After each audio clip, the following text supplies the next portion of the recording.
Law number 5 of 48 laws of power, so much depend on reputation, guard it with your life. यानी कि किसी भी कीमत पर अपना रेपुटेशन को बचा के रखे, अपना रेपुटेशन को किसी भी कीमत पर बचा के रखे, उसको एक आंच भी ना आने दे। चाहे तुम्हारे कितनी भी लॉस हो जाए, रेपुटेशन का 1% भी लॉस नहीं होनी चाहिए। क्यों, समझाता हूं। रेपुटेशन एक कॉर्नर स्टोन पावर होता है, यानी कि बहुत बहुत पावरफुल चीज़ें होती है। विदाउट रेपुटेशन कोई भी इतना केयर करने नहीं वाला है। और रेपुटेशन अगर तुम्हारे पास है, चाहे पैसा नहीं है, चाहे तुम एकदम कंगाल हो कि, लेकिन तुम्हारा जो रेपुटेशन है वो बहुत हाई है, तुम एक ईमानदार आदमी हो, तो लोग तुमको हेल्प करने के लिए आगे आएंगे। और ये नेचर का लॉ है, इसको कोई अवॉइड नहीं कर सकता।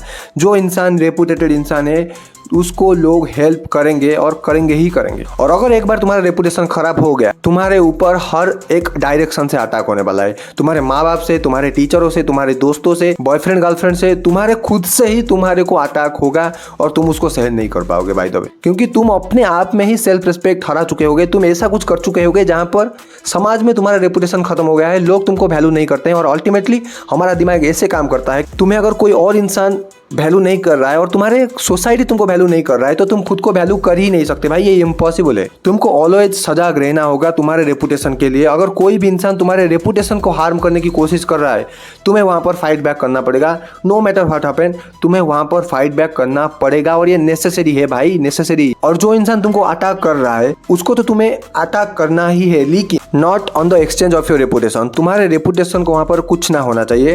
तुम अगर कुछ भी काम कर रहे हो, अगर तुम्हें पता है वहां पर रेपुटेशन डाउन हो सकता है, दो रास्ते हैं। अगर तुम उस काम को बंद कर सकते हो तो कर दो, और सेकंड रास्ता किसी और से वो काम करवा दो। तुम अपना रेपुटेशन को खत्म मत करना। कितना इंपॉर्टेंट है तुम्हें वहां पर अभी पता नहीं चल रहा है, फ्यूचर में वो एक एसेट की तरह काम करेगा तुम्हारे बैड टाइम में। Thank you so much for watching.